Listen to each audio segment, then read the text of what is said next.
Welcome to மைதிலிஸ் kitchen. இன்றைக்கி நேந்திரம்பழ chips எப்படி பண்ணுறதுன்னு பார்க்கலாம் வாங்க. இப்போ நேந்திரம்பழ சிப்ஸ் பண்ணலாம், எப்படி பண்ணுறதுன்னு பார்க்கலாம் வாங்க. அதுக்கான பொருட்கள்லாம் இருக்குது, வாங்க பார்க்கலாம். நேந்திரம் வாழைப்பழம் கொஞ்சம் காவட்டாக இருக்கிறதா வாங்கிக்கணும், வாங்கி வச்சுருக்கேன்.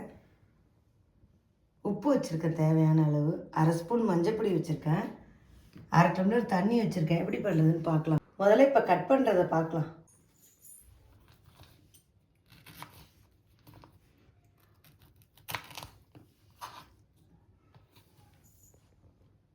இது உரிச்சாலே வந்துடும். கொஞ்சம் காயாக இருந்தால் ரொம்ப நல்லா இருக்கும். எனக்கு பழமாக கிடச்சிது. உங்களுக்கு காயாக இருந்தால் நீங்கள் வாங்கிக்கோங்க, நல்லா வரும்.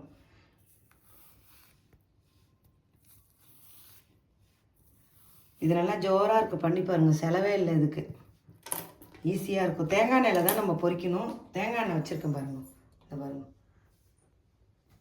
கட் பண்ணலாம். சீவுக்கட்டையில் சீவலாம். இது ரொம்ப பழமாக இருக்கிறதுனால நான் இப்படி கட் பண்ணுறேன்.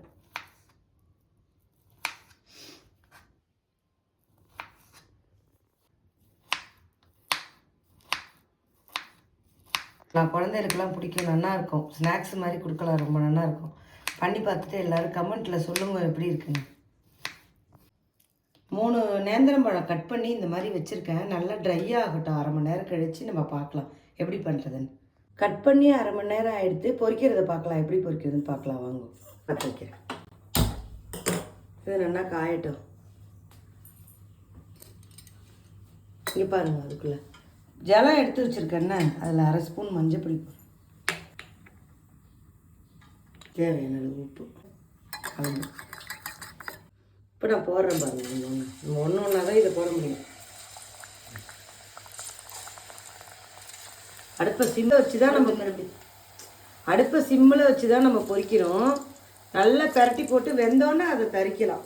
இந்த மஞ்சள் தண்ணி ஊற்றலாம். பாருங்கள், கொஞ்சம் வேகிறதுக்கு இது கொஞ்சம் நேரம் ஆகும். பொறுமையாக தான் பண்ணணும்.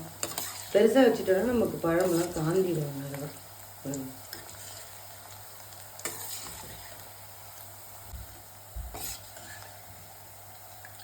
இந்த அளவுக்கு இனிமேல் நல்லா வேகணும்.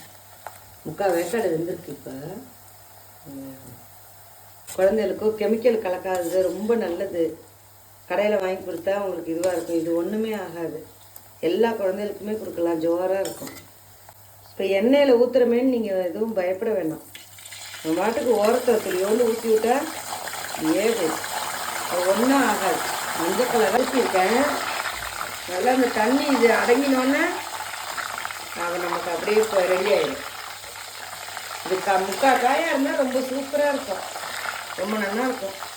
இதுலேயும் பண்ணலாம், இருந்தாலும் 3/4 காய்ங்கும் போது ரொம்ப நல்லா இருக்கும். கொஞ்சம் வேகம் வெந்தானே பார்க்கலாம்.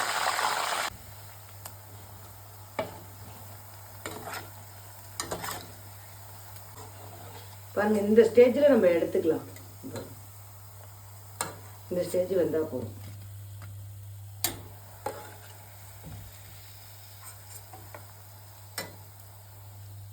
இப்போ நேந்திரம்பழ சிப்ஸ் ரெடி. இதுமாரி பண்ணி பார்த்துட்டு எல்லோரும் கமெண்ட் பண்ணுங்க.